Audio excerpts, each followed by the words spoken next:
Bagi kita semuanya, firman Tuhan untuk kita hari ini dari Wahyu pasal 6.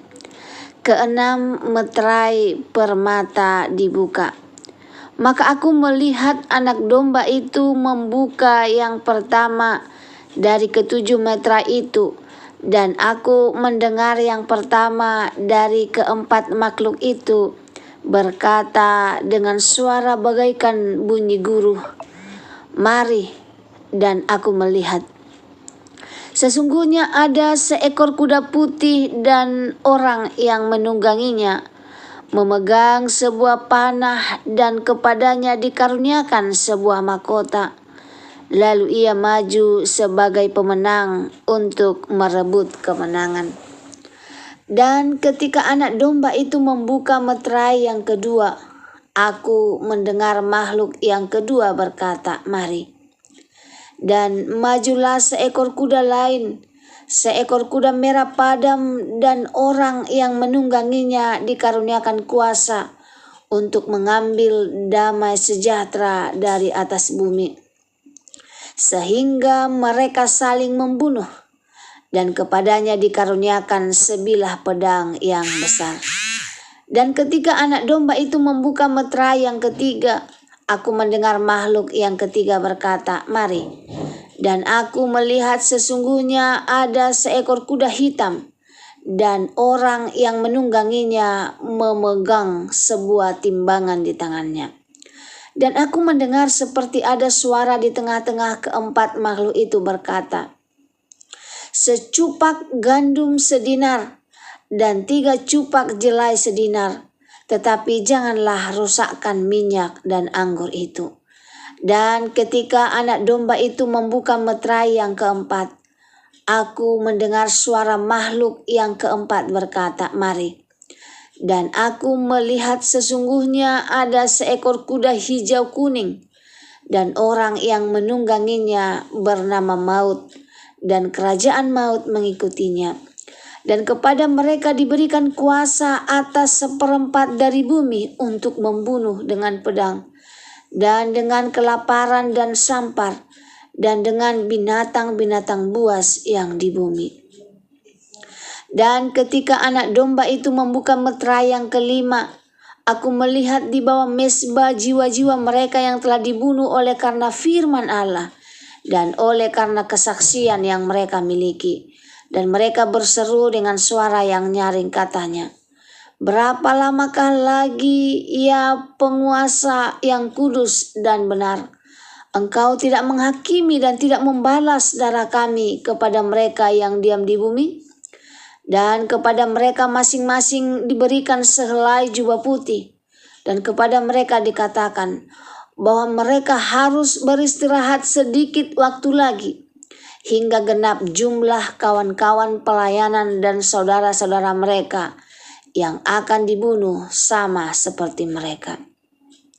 Maka aku melihat ketika anak domba itu membuka meterai yang keenam, sesungguhnya terjadilah gempa bumi yang dahsyat, dan matahari menjadi hitam bagaikan karung rambut, dan bulan menjadi merah seluruhnya bagaikan darah.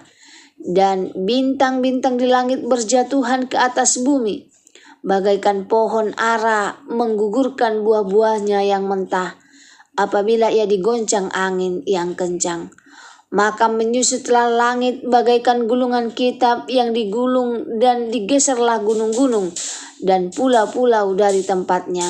Dan raja-raja di bumi dan pembesar-pembesar, serta perwira-perwira, dan orang-orang kaya, serta orang-orang berkuasa, dan semua budak, serta orang merdeka, bersembunyi ke dalam gua-gua dan celah-celah batu karang di gunung.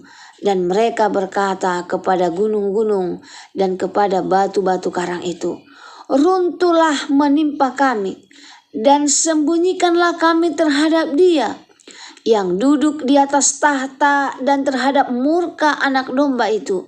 Sebab sudah tiba hari besar murka mereka, dan siapakah yang dapat bertahan?" Shalom bagi kita semuanya. Firman Tuhan untuk kita hari ini dari Wahyu pasal 6 ayat 1 sampai 17. Judulnya siapakah yang dapat bertahan? Sebab sudah tiba hari besar murka mereka, dan siapakah yang dapat bertahan? Wahyu 6 ayat 17. Dunia hari ini penuh ketidakpastian. Ada perang, bencana, krisis ekonomi, dan ketakutan akan masa depan. Banyak orang bertanya, apa yang sedang terjadi?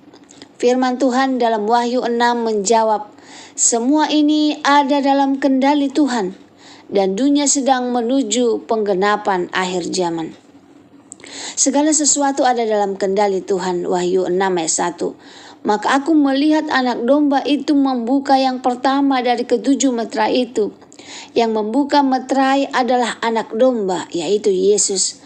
Artinya bukan iblis yang pegang kendali, bukan manusia, tetapi Yesus. Pesannya buat kita, apapun yang terjadi di dunia ini, Tuhan tetap berdaulat. Yang kedua, ada 4 kuda, gambaran realita dunia.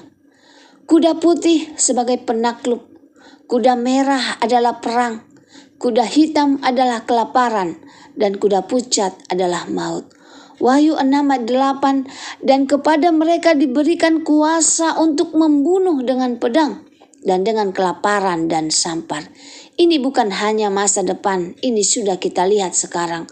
Pesannya, dunia ini tidak semakin baik tanpa Tuhan. Dunia sedang menuju penghakiman.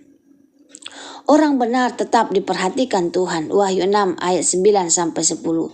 Jiwa-jiwa mereka yang telah dibunuh oleh karena firman Allah berseru, berapa lamakah lagi ya Tuhan?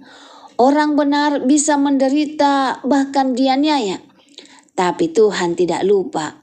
Dan kepada mereka masing-masing diberikan sehelai jubah putih. Wahyu 6 ayat 11. Artinya ada upah, ada penghiburan, dan ada keadilan dari Tuhan. Hari Tuhan akan datang. Wahyu 6 ayat 12-14 menggambarkan akan hari Tuhan yang akan datang. Ada gempa besar, matahari menjadi gelap, bulan merah, langit tergulung. Ini adalah tanda hari Tuhan tidak bisa dihindari. Semua manusia akan menghadapi Tuhan. Wahyu 6 ayat 15-16. Raja-raja, orang kaya, semua bersembunyi. Tapi tidak peduli kaya atau miskin, besar atau kecil, semua akan berdiri di hadapan Tuhan.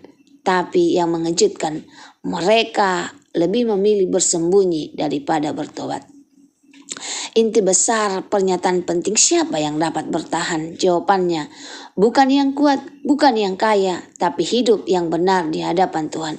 Hari ini kita harus bertanya, apakah saya sungguh siap bertemu Tuhan? Apakah hidup saya benar di hadapannya? Apakah saya masih menunda pertobatan? Dan langkah-langkah yang harus kita lakukan, bertobatlah sungguh-sungguh, hiduplah dalam kekudusan, dekatlah dengan Tuhan setiap hari. Jangan main-main dengan dosa. Hari Tuhan pasti datang, tidak bisa dihindari. Jangan tunggu sampai terlambat. Hari ini ada waktu untuk kembali kepada Tuhan. Bukan pertanyaan kapan Tuhan datang, tapi apakah kita siap saat Dia datang? Semoga firman Tuhan hari ini menjadi berkat bagi kita. Terima kasih. Tuhan Yesus memberkati. Shalom.